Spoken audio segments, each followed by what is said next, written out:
पांच बहनें, एक डोर, पांच रंग। ये कहानी है एक छोटे से गांव नवरंगपुर की, जहां मिट्टी की खुशबू में रिश्तों की मिठास खुली हुई थी। यहीं एक छोटे से घर में रहती थी पांच बहनें, मीरा, राधा, गीता, सुषमा और छोटी सी पायल। भाग एक, बचपन की हंसी। उनका घर बड़ा नहीं था, लेकिन हंसी खुशी से भरा रहता था।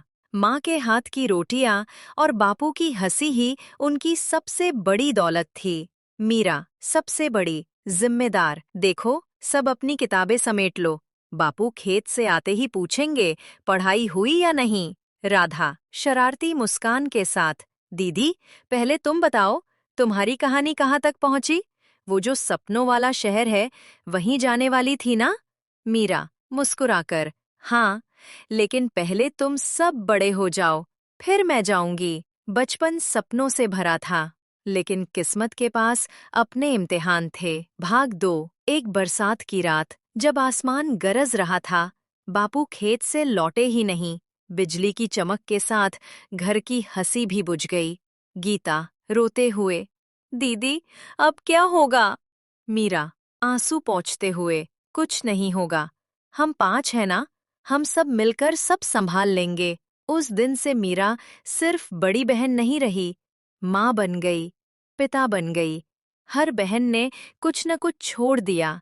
राधा ने स्कूल छोड़ा ताकि मीरा को खेत में मदद मिल सके। गीता ने सिलाई सीख ली। सुषमा ने गांव के बच्चों को पढ़ाना शुरू किया। और पायल, वो तो बस सबको हंसाती रहती। भाग तीन, सपनों की जंग। वक्त बीतता गया। मीरा अब गांव की औरतों के साथ मिलकर छोटी सी सिलाई यूनिट चला रही थी। राधा शहर में काम खोजने की सोच रही थी। राधा, दीदी मैं शहर जाना चाहती हूँ, वहाँ नौकरी मिलेगी तो सबके लिए कुछ कर पाऊंगी। मीरा थोड़ा डरते हुए, शहर बड़ा है राधा, वहाँ धोखा भी है, मौका भी, पर अगर दिल साफ है तो रास्ते खुद बनते हैं। जा, मैं तेरे साथ हूँ। राधा ने पहली बार गांव से बाहर कदम रखा। शहर की भीड़ में उसने अपने डर को पीछे छोड़ दिया।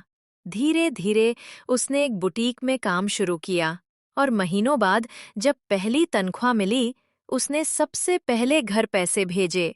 पायल खुश होकर, दीदी, राधा दीदी ने पैसा भेजा है, देखो, उसने लिखा है अब तुम्हारे लिए नई किताबें। भाग चार, नई राहें, नए सपने। एक एक कर सब बहनों ने अपनी मंजिलें ढूंढनी शुरू की। गीता की सिलाई कला ने गांव में पहचान बना ली। सुषमा ने स्कूल की टीचर की नौकरी पा ली। पायल अब कॉलेज जाने लगी थी। और मीरा, वो अब मीरा दीदी के नाम से पूरे गांव में जानी जाती थी। गांव की औरत, अरे मीरा दीदी, आपके हाथों की सिलाई तो अब शहर में भी मशहूर हो गई है। मीरा मुस्कुराकर, बस बहनों का साथ हो तो कुछ भी मुश्किल नहीं। भाग पांच, एक डोर, पांच रंग। कई साल बाद पांचों बहनें फिर एक साथ उस पुराने घर के आंगन में मिली। छोटा सा घर, लेकिन अब उसमें सफलता की, संघर्ष की और प्यार की खुशबू थी। पायल, याद है जब बारिश होती थी तो छत टपकती थी? राधा, हाँ, अब तो उस जगह हमने नई छत डलवाई है।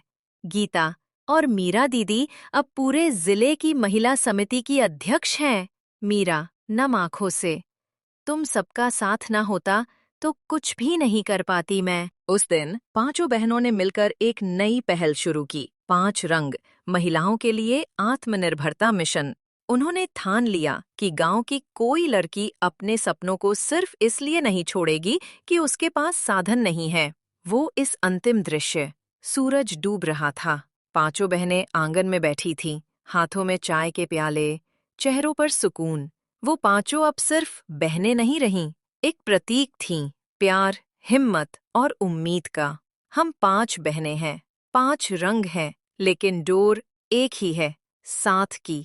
और इसी साथ की डोर से बंधी रही उनकी कहानी, जिसे गांव की हवा आज भी सुनाती है। पांच बहनें, एक डोर, पांच रंग।